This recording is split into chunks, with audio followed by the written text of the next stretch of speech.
शीश उतारे भूमि धरे, वह पैसे घर माई।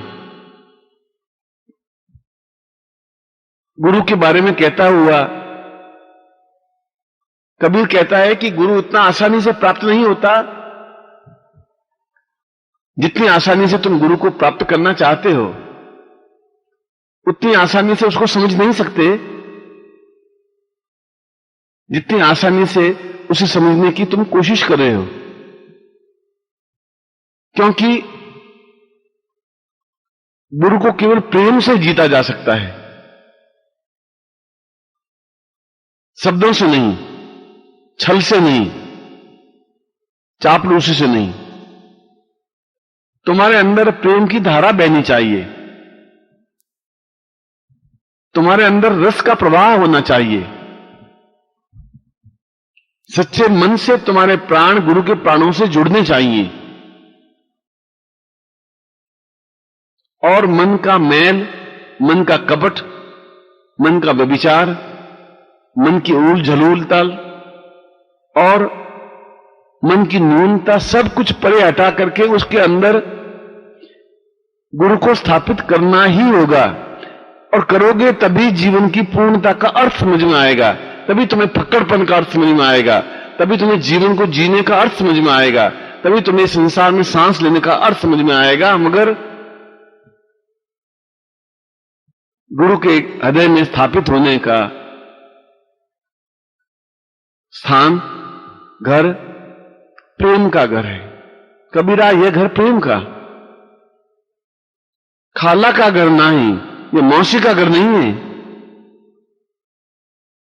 ऐसा नहीं है कि आप एकदम से आए गुरु के हृदय में स्थापित हो गए या गुरु तुम्हारे हृदय में स्थापित हो गया, ऐसा संभव नहीं हो सकता।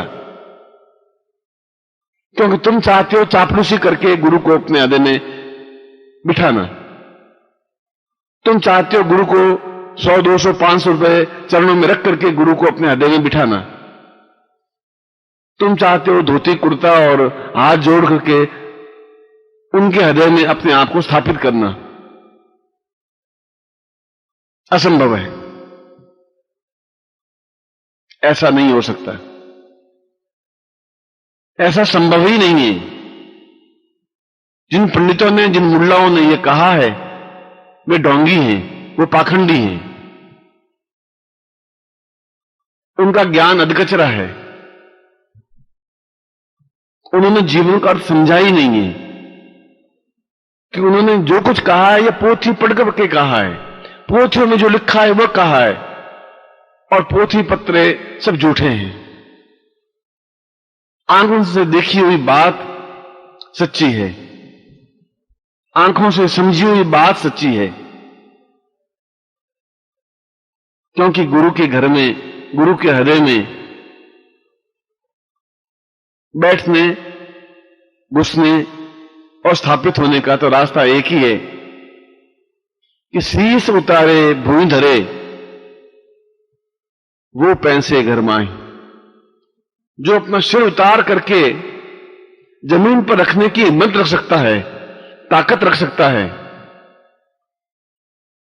जो अपना छल, जो अपनी बुद्धि, जो अपना कपट, जो अपना व्यभिचार, जो अपना चापलूसी, जो अपनी न्यूनता, जो अपना क्रोध उतार करके जमीन पर रखने की हिम्मत रखता है, जो तर्क और वितर्क से परे हो सकता है, जो संदेह और भ्रम से दूर हो सकता है, जो खोपड़ी में, दिमाग में जो तुम्हारे भ्रम और संदेह, कपट और व्यभिचार है, उनको तुम हटा सकते हो और हटाओ। अगर दूर कर सकते हो और बिल्कुल उस तर्क वितर्क रूपी दिमाग को, मस्तिष्क को, उस सिर को उतार करके जमीन पर फेंकने की हिम्मत रख सकते हो, तो उस गुरु के घर में उतर सकते हो, तो उस गुरु के हृदय में पैंट सकते हो, तो गुरु के सच्चे शिष्य बन सकते हो, तो गुरु की आत्मा से एकाकार हो सकता है। और यदि यह एकाकार होता है तो तुम्हारा जीवन धन्य है। यदि ऐसा होता है तो तुम सही अर्थों में पुरुष बन सकते हो। यदि ऐसा होता है तो तुम्हारे जीवन का एक एक क्षण अमूल्य है, और यदि ऐसा होता है तो तुम्हें जीवन का आनंद प्राप्त हो सकता है। जीवन का आनंद केवल यही तरीका है प्राप्त करने का। इसी तरीके से ही जीवन जी सकते हो। पत्नी के द्वारा जीवन जिया नहीं जा सकता, बेटों के द्वारा भी जीवन जिया जा सकता। परिवार और समाज के द्वारा भी जीवन को जीने की कला नहीं आ सकती, क्योंकि यह सब पाखंड है, यह छल है, यह स्वार्थ है, यह धोखा है, यह विश्वासघात है। यह तुम्हारे साथ केवल कुछ कागज के टुकड़ों के लिए, चांदी के चंद सिक्कों के लिए तुमसे जुड़े हुए हैं। और जहां स्वार्थ है वहां प्रेम नहीं हो सकता, वहां गुरु प्राप्त नहीं हो सकता। गुरु को प्राप्त करने के लिए तो अपने आप में ताकत चाहिए, हिम्मत चाहिए, हौसला चाहिए, और दांव पर अपने जीवन को फना करने की क्रिया होनी चाहिए। अगर तुम में जीवन को फना करने की कला आई है, अलमस्त बने हो, चाहे तुम गृहस्थ हो, चाहे तुम सन्यासी हो, चाहे तुम्हारे बेटे हैं, पत्नी हैं, संबंधी हैं, रिश्तेदार हैं, पर उन्हें ठोकर और अंगूठे के नोक पे रखने की हिम्मत जानते हो। कबीरा खड़ा बाजार में लिए लकुटिया हाथ, जो घर फूंके अपना चले हमारे साथ। कबीरा कहता है मैं तो बीच बाजार में खड़ा हूं, लकड़ी लेकर के खड़ा हूं, क्योंकि मैं रखवाला बनकर के खड़ा हूं। मगर यदि मेरे साथ चलना है, यदि गुरु के साथ चलना है, यदि गुरु से एकाकार होना है, तो पहले अपना घर फूंक करके तमाशा देखने का ज्ञान भी तुम्हें होना चाहिए, इतनी हिम्मत भी होनी चाहिए, यह कला भी तुम्हें आनी चाहिए कि अपना घर अपनी माचिस से लगा करके तुम खड़े खड़े देखते रहो और खिलखिलाते रहो, प्रसन्न होते रहो। एहसास करो, इतनी हिम्मत, इतना साहस, इतनी क्षमता, इतना जोश, इतना विश्वास, इतना धैर्य तुम में आएगा तो फिर तुम मेरे साथ चल सकते हो, तो फिर तुम मेरे हृदय में स्थापित हो सकते हो, तो फिर तुम मुझसे एकाकार हो सकते हो, तो फिर मेरे प्राणों से तुम्हारे प्राण जुड़ सकते हैं। अन्यथा केवल होठों से शब्द कहने से, होठों से गुरु कहने से तुम गुरुमय नहीं बन सकते। गुरुमय बनने के लिए तो सब कुछ छोड़ना पड़ता है, और जिसने सब कुछ छोड़ करके भी गुरु को प्राप्त कर लिया, उसने पूरे संसार को प्राप्त कर लिया। जो गुरु को छोड़ करके अपने आप में खड़ा हो गया, उसने जीवन के अमृत को पूरी तरह से पी लिया, उसने आनंद के कटोरे को अपने होठों से लगा दिया। उसके जीवन का एक एक क्षण सुगंधित हो उठा, स्वर्णिम हो उठा, आनंदमय हो उठा, प्राणस चेतना हो उठा, अपने आप में अद्वितीय हो उठा। और इस अद्वितीयता को प्राप्त करने के लिए मनुष्य को मनुष्यता के पूर्णता तक पहुंचाने के लिए यदि तुम कुछ बनना चाहते हो,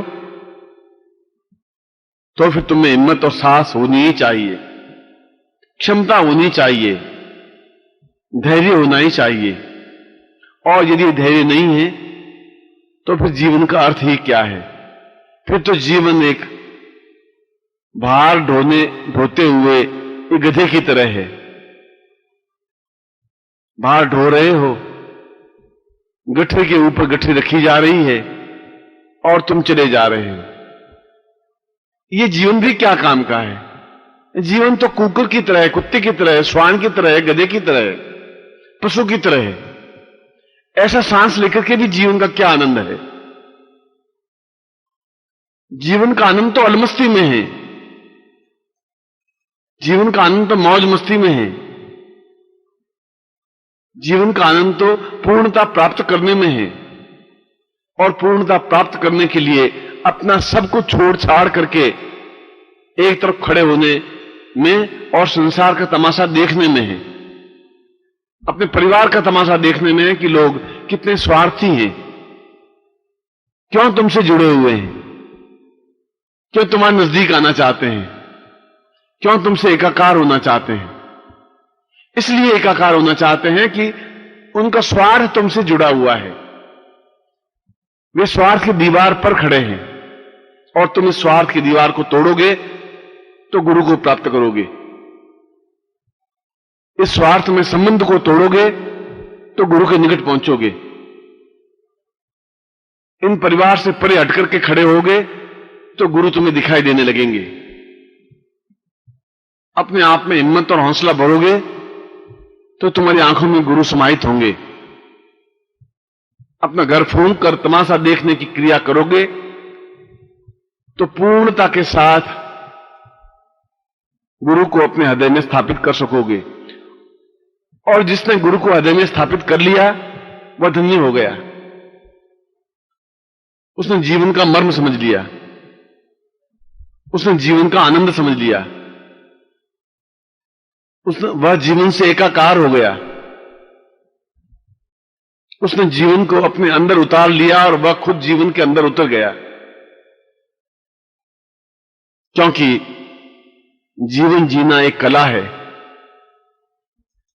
और वह कला स्वार्थ में छिपी हुई नहीं है, ढोंग और पाखंड में छिपी हुई नहीं है, रुपए पैसे धन दौलत में छिपी हुई नहीं है, एकाकार होने में नहीं है, स्वार्थ में नहीं है, परिवार के बीच भी नहीं है, लंगोट लगा करके जंगलों में घूमने से भी नहीं है, तुम्बी और जटा बढ़ा करके बम बम बोलने से भी नहीं है।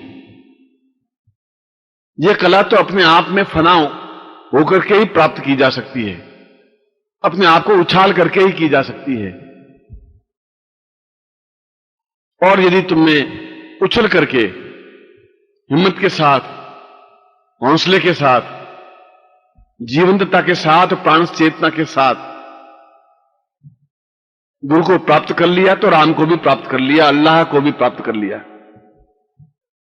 क्योंकि गुरु के राजपथ से होकर के ही राम तक पहुंचा जा सकता है। गुरु के मार्ग से ही चल करके अल्लाह से एकाकार हुआ जा सकता है। गुरु के द्वारा ही ब्रह्म को पहचाना जा सकता है। गुरु के द्वारा ही सफलता पाई जा सकती है। गुरु के द्वारा ही जीवन को जीने का अर्थ समझ में आ सकता है। गुरु के द्वारा ही परिपूर्णता पाई जा सकती है। और यह परिपूर्णता पाना ही तो जीवन है, यही तो आनंद है, यही जीवन की श्रेष्ठता है। और इसको पाना ही है क्योंकि हमने जीवन लिया है और जीवन जीना है।